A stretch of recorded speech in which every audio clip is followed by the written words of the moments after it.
After understanding biotic interactions, let's look at the way of how we can assess or analyze if a particular species will outcompete one another.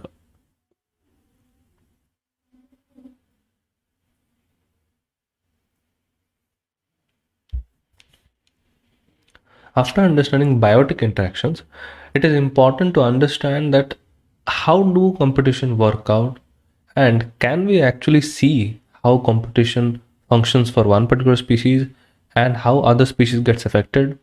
Now it is important to understand that these cannot be set qualitatively. We have to put quantitative measures on it so that we can actually put it out in a visible manner. We can't just say that they are competing. If we want to say that they are competing, then we need to show, right? So in order to do that, and in order to assess if competition happens between, let's say, species A and B, which one will take over the other one? Okay, so this can be actually assessed through interaction models. Now the most important interaction models were given by Lotka-Volterra, that is Alfred Lotka and Vito Volterra. So they came up with this equations or set of equations that actually talks about quantitative assessment of interactions. One model is based on competition and other one is based on predation. Now the model that is based on competition is based on logistical growth model. So we know that logistic growth equation is like this, where R stands for intrinsic growth rate, N stands for the population size, and K stands for carrying capacity of the population. So if we draw a graph, it will be something like this, where K is the peak of growth. After that, there will be no following or subsequent growth, right? So it is K. Now this is a scenario usual population growth, right? Let's say in case there is a storage house of 3 rooms. Okay, let's call it G1, G2 and G3. Okay, each of them have a capacity of storing 100 kilos of rice. Okay, in this particular scenario, there are rats and mice all the time in the godowns. So let's say in particular G1 there is only mouse, in particular G2 there is only rat, or there are only rats. In G3 there are both mouse and rats, mice and rats, okay, or both. So how will be the growth in these particular setups? Let's say in G1 or 100 kilos, okay. Let's say for 100 kilos, it can sustain up to 3000 mice. Okay, for example, let's say 100 kilos can sustain up to 3000 mice. So the graph would be like this. Okay, so the number will grow up to a point it reaches how many? 3000. So when the population reaches the number of 3000, there will not be any growth. Okay, because it is the amount of sustainable growth. So K1 equals to 3000, right? And then comes the next one, which is G2. Let's say in G2 it is again 100 kilos and it can sustain up to, let's say, 1000 rats. Why? Because rats are way more larger than that of the mice. Then obviously they should have a lower amount of carrying capacity. I mean, 100 kilos can be sustained only by few amount of rats. So the carrying capacity of species 2 would be at 1000. Okay, so the K2 is 1000. Now this is the scenario when they're alone. Okay, if there is only mice, then that is the case. If there is only rats, then that is the case. Now what will happen in scenario 3 when they are both? There is both mice and rat. So obviously what will happen is 100 kilos of rice cannot sustain both 3000 mice and 4000 rats. So it cannot sustain at its full carrying capacity. So obviously the carrying capacity of mice and rats will go down. Okay. For example, let's say the carrying capacity of mice will go down up to, let's say now the carrying capacity is at 1500. Okay, which is K1, and the carrying capacity for species 2 is, let's say, at 500, which is K2. It is obvious when they are competing for the same resource is limited, it cannot grow. So the resource will be divided unequally. It will be divided according to the available competition. Okay, right. So how will it be divided? So remember this, higher carrying capacity doesn't mean that they are better competitors. Higher carrying capacity just here refers to how much of individuals that particular resource can sustain. Okay. So when we compare those individuals, we can see that rats are usually bigger. Let's say one rat is, thrice the size of a mice. Okay, so one rat can accumulate or take in resources that is equal to 3 mice. But let's say if one mice can occupy 100 grams, then one rat needs 300 grams. Okay, so it requires thrice the amount of resources that are required by mice. Okay, because they are larger in size. If we put that into record, then we can understand what is the relation between each other. Okay, so usually when there is competition, both the species are not equal. Some species are better equipped at occupying the resource, some species are not. So there will be a competition coefficient. Okay, so this is what the competition coefficient is. Okay, so the comparative number. So I'm telling that the one rat can acquire the resource thrice the amount of that of a mice. So if one rat is acquiring, one mice is acquiring, let's say 100 grams, one rat will take on 300. That what is the competition coefficient? Species 2 is equals to thrice the amount of species 1. Okay, or if you have to put as n equals to 3 and 1, right? So you can get that idea. So this is how the competition coefficient is, and this is how the competition is working around. The competition coefficient of species 2 over species 1, right? So n1 is how much? 2 by 3. I mean, if you require n1 requires 1/3 of the capability of n2. And so this is the comparative scenario. So we can also write this in a manner and such that it is competition coefficient, that is n2 equals to beta n1. So this is the competition coefficient, this is the factor by which n2 is growing, and this is the factor by which n1 is getting affected. Moving forward, this gives a basic idea that we have discussed right now. But n1 is the population of species 1, r1, k1, and alpha being the competition factor for species 1. So when we put that, we'll understand that how the population growth is being reduced. We saw that the carrying capacity or the population growth, the growth rate, obviously reduced with respect to the carrying capacity because of the available competition. Now how much will it reduce? And this much will be the amount of reduction that will happen to that particular growth. Okay, similar for that for species 2.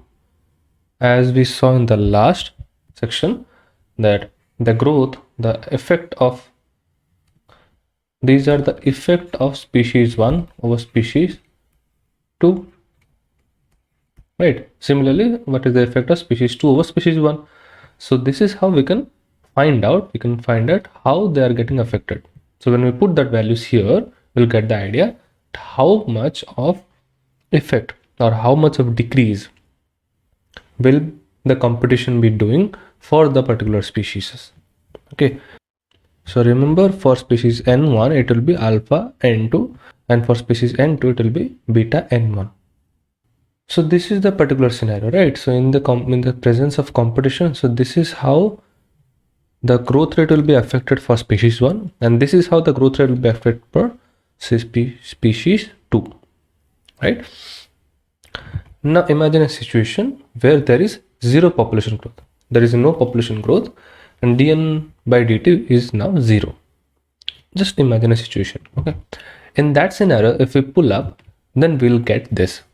If we solve it out, we'll get that k minus alpha n2 equals to n1. So this is the scenario where there is no population growth happening. Population growth always functions out But let's at a point when it is in equilibrium, we can identify what is the factor and how much of growth is happening. Okay, so in the absence of species 1, when n1 equals to 0, n2 will be this much. So if we plot a diagram, we'll get that in the absence of species 1 and n1, n2 will grow up to this point. Okay, right? And in the absence of n2, n1 will grow up to this much. We know that a species will grow up to its carrying capacity. So in the absence of n2, n1 will grow up to the carrying capacity or k1. In the absence of n1, n2 will grow up to k1 by alpha. Okay, so these are zero isoclines. So these are called zero isoclines. So this is the point at which the growth will be accordingly and can sustain. Okay, so this is the equilibrium point.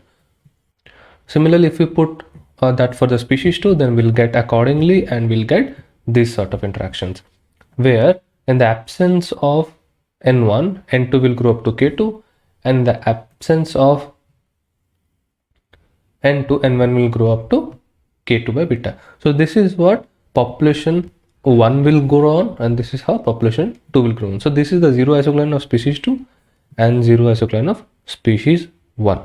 Okay, moving forward. So when I was telling, if you put a line here, then we'll understand that n1, let's say here it is 5, here it is 10, then we'll get an idea that this much of individuals, 10 n2 species and 5 n1 species, can be available, can sustain that much of resource. Okay, similarly for n2 it will be this much. Okay, so it should come on the isocline. So these are the lines, these are the equilibrium lines. Now what will happen if a point is below the isocline? If it is below the isocline, what will happen is, as because it is below the isocline, it is below the carrying capacity, so it will obviously grow. Okay, so n1 will grow towards k1, as we have saw that n1 will grow towards k1. Okay, obviously a species will grow towards its carrying capacity. If the population of the individuals are below its isocline, then it will increase. And what will happen if it is above its isocline? It will decrease because it is above its carrying capacity. So obviously it will decrease. Now remember, if the population is below its isocline, isocline refers to carrying capacity line or the line which can sustain. If it is below, then it will grow, it will increase. Below the isocline, it will increase. Above the isocline, it will decrease. Okay, remember these points. Similar for species 2, if we pull up, then we saw below the isocline, it will grow up and the n2 will reach up to k2. Similarly, if it is above the isocline, then it will decrease. As you can see, the n1 was placed upon x-axis, hence the growth was shown in a horizontal manner. And here n2 is placed upon y-axis, so the growth is shown in a vertical manner. You have to keep in mind that these are the kind of movement that will happen. Okay, so what will happen when both are present in one particular scenario? Okay, both are pressing and there is both of the isocline that is working around. So let's say in scenario 1, where species 1 wins, how would it look like? It will happen when the carrying capacity, when will species 1 win? When the isocline, zero growth isocline, will be above than that of the species 2. So if the population is below the both of the isocline, then obviously, as because it is below the isocline of species 2 will grow, it will move towards k2. And similarly thing will happen for n1, it will happen to grow towards k1. So the collective growth will be towards this angle, okay, or this movement. Now if we pull up, similarly the points above the isocline, above the zero growth isocline, as because they are above zero growth isoclines, it will decrease for n2 as well as for n1. Okay, so decrease is mentioned towards 0, so this is obviously 0, as they will decrease towards lesser amount, and this is the decrease. So the direction would be around this way. What if the point is right here, that is above the isocline of species 2 and below the isocline of species 1? As because it is above the isocline of species 2 will decrease, as it is above the isocline of species 2, and as it is below the isocline of species 1, species 1 will increase. If the population point is below their isoclines, then they'll increase. If it is above, then they will decrease. So obviously the direction would be like this. Okay. So in this scenario, you can see that species 1 is growing, going towards K1 in the presence of other species. Hence, species 1 is winning. Okay. So there is a growth in population of only species 1. So let's jump onto the scenario where species 2 is winning. Species 2 will only win when the zero growth isocline of species 2 will be higher than that of the zero growth isocline of species 1. So if the point is here, again it is because below the zero growth isocline of both of the species, it will grow. Okay, so that will move in this direction. And if it is above both of the isoclines, then it will decrease because it is above the isoclines. Now what would happen when it is here? As it is above the zero growth isocline of species 1, it will decrease, but as it is below the zero growth isocline of species 2, that is represented as green, it will increase. Okay, here we are showing decrease, here we are showing increase in species 2, and here we are seeing decrease in species 1. Hence the direction will be here, and it will move towards K2. So species 2 is increasing. There is only growth of species 2. Hence in the presence of both of the species, if the zero growth isocline is above than that of the zero growth isocline of species 1, then they will show increase. Okay. Now in a special case when there is unstable equilibrium, here you are seeing both of the carrying capacities are above than that there of their coefficient counterparts. Okay, just take a look. If the K1 and K2, if the carrying capacities are above than that of their competition coefficients, you can see competition coefficients and ratios, then that will be an unstable equilibrium. The competition will be multidirectional. Okay, here there is no specific competition, and it depends on which species came first and in which timing. Okay, so if the species is dominant around this region, if species came first, if species 2 came first, then they'll try to dominate. If species 1 came first, then they'll try to dominate. So this is a sort of unstable equilibrium. You can decide which species will grow on and which species will win. But when the competition coefficients are above, okay, and there is a crisscross scenario where the competition coefficients are above than that of the carrying capacity points, then that will be leading to coexistence. So we can see that here you can see the interspecific competition. This competition coefficient within the species is higher than that of the carrying capacities, or which will lead to interspecific competition. Hence, they'll lead to coexistence. Again, understand this, that this particular competition coefficient gives an idea about interspecific competition, whereas K2s or the carrying capacities talks about how the carrying capacity in particular scenario works out, and they'll talk about interspecific competitions. So if it is above, then they'll lead into coexistence. So you can see this is the usual scenario. Below the isoclines they'll increase, above the isocline they'll decrease.